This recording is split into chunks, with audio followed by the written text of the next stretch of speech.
Jan Suraaj party के अंदर हो गई भारी फूट। जिस जनसुराज अभियान से लेकर पार्टी बनाने तक पूरी शिद्दत से कार्य किए, साथ ही जनसुराज पार्टी के लिए मुसलमानों की जमात इकट्ठा करने वाले शिक्षाविद अवैस अंबर ने आज जनसुराज अभियान और पार्टी को भी छोड़ दिया है। आखिर इतने सक्रिय युवा नेता के साथ क्या ऐसा हुआ जिसके कारण उन्होंने जनसुराज पार्टी को छोड़ दिया और साथ ही जनसुराज पार्टी को प्राइवेट लिमिटेड कंपनी बता दिया? देखिए पटना से संवाददाता अमलेश आनंद की रिपोर्ट। नमस्कार, आप देख रहे हैं केबीसी न्यूज़। मैं हूं अमलेश आनंद। देखिए, शिक्षा जगत में एक बेहतर वक्ता के तौर पे एक ऐसे शख्सियत को आपने देखा होगा। दूसरी बात ये भी कह दूं, गरम मसाला की बात भी आपने बहुत सारे वायरल वीडियो के तौर पे देखा होगा। तीसरी बात ये, इसी केबीसी पे आपने एक ऐसे शख्स जिन्होंने प्रशांत किशोर के पार्टी, उस समय संगठन और पार्टी, उसमें तकरीबन हज़ारों की संख्या मुसलमानों की संख्या जुटाने वाले पटना के ज्ञान भवन और बापू सभागार में वो दम रखने वाले अवैस अंबर आज हमारे साथ है। और आज अवैस अंबर रूठे हुए हैं। ऐसा कारण है, क्यों इतना दर्द है, किस बात की दर्द है जो उनके आँखों में, ज़ुबानों में ऐसी चमक आ रही है और छलक रहे हैं, मैं जानने की कोशिश करूंगा। अवैस जी, सबसे पहले मैं केबीसी न्यूज़ के सभी व्यूवर्स को नमस्कार करना चाहता हूं। सलाम, आदाब। आज मैं पहली बार बहुत खुश हूं, मन से हल्का फील कर रहा हूं क्योंकि रिस्पॉन्सिबिलिटी से बाहर आ गया हूं। जिस दिन से मैं जनसुराज अभियान का हिस्सा था तो लोग मुझसे पूछते थे कि भैया बीजेपी की बी टीम हो कि ए टीम हो कि सी टीम हो। जब उनके बीच जाते थे तो कई डिफेंड करना पड़ता था, लोगों को बताना पड़ता था। मैंने ऐसे 6 महीनों में सभी से जाके पूछा, कई मौजू पे चर्चाएं की, अभियान के लोगों से मिला। किसी ने भी ये नहीं बताया कि अगर हम 100 सीट लेकर आते हैं तो हम किसके साथ जाएंगे। किसी ने नहीं बताया कि कल 2 तारीख को, 30 तारीख को ये नहीं पता था, 1 तारीख को ये नहीं पता था कि 2 तारीख को जो लीडर के रूप में अनाउंस किए जाएंगे प्रदेश के अध्यक्ष, उनका नाम क्या होगा। जिसने भी देखा उसको लगा कि ये हेलीकॉप्टर से इंपोर्ट किए गए लीडर हैं। अभियान का कोई भी साथी।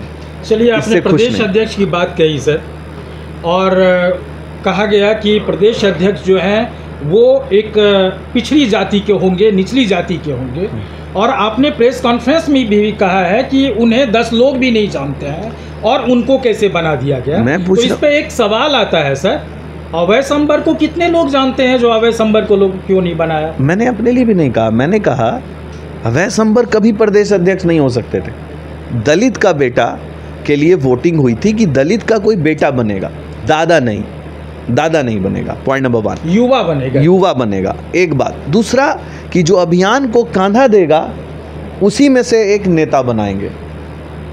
कोई अभियान का हिस्सा रखने वाला, अभियान के साथ चलने वाला एक साथी कह दे कि उस प्रदेश अध्यक्ष को जानते थे। हमें राजनीति करनी है, पॉलिटिक्स अगर करनी है तो युवाओं के हक की करेंगे, किसी की दलाली नहीं करेंगे। पहले एक प्रेस कॉन्फ्रेंस हुआ था अवैस जी आपके बोर्ड रूम में, और आप उस समय लालू के सरकार को, नीतीश के सरकार को, नीतीश की नीति को, उनके शिक्षा व्यवस्था को आपने कहा था कि ये इम्प्रूवमेंट नहीं है, इसमें आज तक बेनिफिट नहीं हुआ। लेकिन उसी बात को आज आपने उनकी गुणगान किया है कि ऐसे सरकार नहीं है कहीं जो साइकिल देता है, कपड़ा देता है, खिचड़ी देता है। तो ऐसे परिवर्तन की लहर क्यों आई? मैं आपको बताता हूँ। पहले आप मुझे एक वीडियो आकर उठा दीजिए ऐसा जिसमें मैंने कहा हो कि नीतीश कुमार जी की शिक्षा व्यवस्था की नीति खराब है। पहली बात तो कि मैंने ऐसा कभी नहीं कहा। मैंने कहा बिहार में नए बदलाव के लिए एक नए परिवर्तन की लहर चल रही है, और इस परिवर्तन की लहर के बाद हमारे प्रदेश में जो युवा हैं वो जो पलायन कर जाते हैं उनका पलायन रुक जाएगा, शिक्षा व्यवस्था अच्छी हो जाएगी, रोज़गार यहाँ उपलब्ध कराए जाएंगे, जिसमें एक सब्जेक्ट पर मैं एक्सपर्ट हूँ, वह है शिक्षा। 17 वर्षों से मैं इस पर काम कर रहा हूँ। मैंने जाके जब शिक्षा की व्यवस्था का एक्सप्लेनेशन देखा, वो बिल्कुल रीपैकिंग है। इसलिए मैं साफ कहना चाहता हूँ कि शिक्षा व्यवस्था में आर्टिकल 21A में पूरी तरह शिक्षा व्यवस्था पहले से मुफ्त है। शिक्षा व्यवस्था ऑलरेडी बच्चों का अधिकार है और पेरेंट्स का कर्तव्य है। उसकी रीपैकिंग करने की कोशिश की गई। पहले वोटर्स के लिए कुछ भी नहीं लाया गया। हायर एजुकेशन पर कोई बदलाव की बात नहीं हुई। आप रोज़गार किसको देंगे? 10वीं के बाद ऐसा कौन सा पढ़ाई करके बच्चा 12वीं के बाद आएगा जो बड़े बड़े टेक्नोलॉजी और बड़े बड़े इंडस्ट्रीज़ को संभाल लेगा? इसका मतलब आप साफ मजदूर पैदा करने की बात कर रहे हैं। चलिए सर, ये अंतिम सवाल लेते हैं, क्योंकि आप बहुत सारी चीज़ें प्रेस कॉन्फ्रेंस में क्लियर कर दिए। बिल्कुल। अंतिम सवाल ये है, ऑनलाइन स्टोरी के हिसाब से बोलिएगा, कौन ऐसी वजह हुई कि जो व्यक्ति, जो ऐसे वक्ता की जनसुराज को, संगठन को मजबूत करने में दिन रात लगा दिए और अचानक एक रात एक लाइन झटके में निकल गए? एक लाइन में अभियान से जुड़ा हुआ हर व्यक्ति ये जानना चाहता है कि बैकएंड में कौन तय कर रहा है सब कुछ, कौन नीतियाँ बना रहा है, कौन लिस्ट बना रहा है। जितने भी लोग हैं वो खामोश हैं, और खामोश लीडर्स नहीं होते, खामोश दलाल होते हैं। मैं खामोश नहीं हूँ। मतलब आपका कहना ये है कि खामोश, यानी मैं कहना चाह रहा हूँ प्रशांत किशोर नेतृत्व करता है तो उससे कोई सवाल नहीं करता है। अगर कोई सवाल नहीं करता है तो वो क़यादत नहीं कर सकता, वो लीडर नहीं हो सकता। अगर जो आज उससे नहीं पूछ रहा है, कल सरकार बनने के बाद क्या पूछेगा? जो आज उसका ना कोई MP है, ना कोई MLA है, ना कोई लोकसभा, ना कोई राज्यसभा, ना कोई विधानसभा, तब सवाल करने में लीडर्स डर रहे हैं। कल सरकार आ जाएगी तो कैसे पूछेंगे? पूछा मैंने कि भाई ये क्या है, तो कोई ऐसी व्यवस्था से बिहार बदलेगा? तो this is all about the whole party system. And भाई, मैं सभी बिहार के लोगों से कह रहा हूं, मैं ऐसी क़यादत करने नहीं आया था, ना ऐसी क़यादत करने का कोई शौक है। बेजुबान लोगों से मुझे पहले भी नफरत है। अरे यार, तुम जिंदा हो, इस बात का सबूत इतना है कि जुल्म हो रहा है, तो जुल्म के खिलाफ आवाज बनो। यहां तो पार्टी बनी भी नहीं है, लेकिन जो मुसलमान क़यादत है उसके साथ भद्दा मजाक हो रहा है। 43 मुसलमानों के नाम, जो भी मेरे बाद, आज मैं नहीं हूं पार्टी में। आपने पार्टी छोड़ दिया?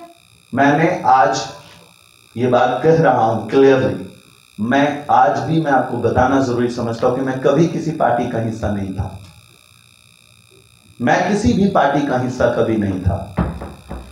अवैध अंबर नाम है मेरा, मैं अभियान का हिस्सा था। मैं कभी किसी पार्टी का हिस्सा नहीं था।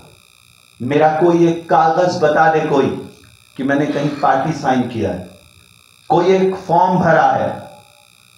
लेकिन जब जब कोई नौजवान आवाज देगा कि बिहार बदलने वाला है, तो मुर्दा दिल नहीं हूं मैं, तो मैं जाऊंगा और कहूंगा कि अरे यार, बिहार बदलने वाला है, चलो चलो हम भी कांधा देंगे। लेकिन आज मैं बड़े दिल से कह रहा हूं कि ये जो प्राइवेट लिमिटेड कंपनी है, जनसुराज प्राइवेट लिमिटेड कंपनी, इस कंपनी का जो प्रोसेस है वर्किंग का, वो है नेटवर्क मार्केटिंग।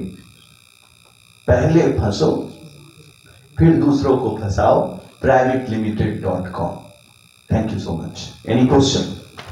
तो केबीसी के दर्शकों, मैं ये बताना चाह रहा हूँ, आपने इससे पहले भी देखा था प्रशांत किशोर और जनसुराज को। आज जनसुराज में बहुत बड़ी फूट नज़र आ रही है।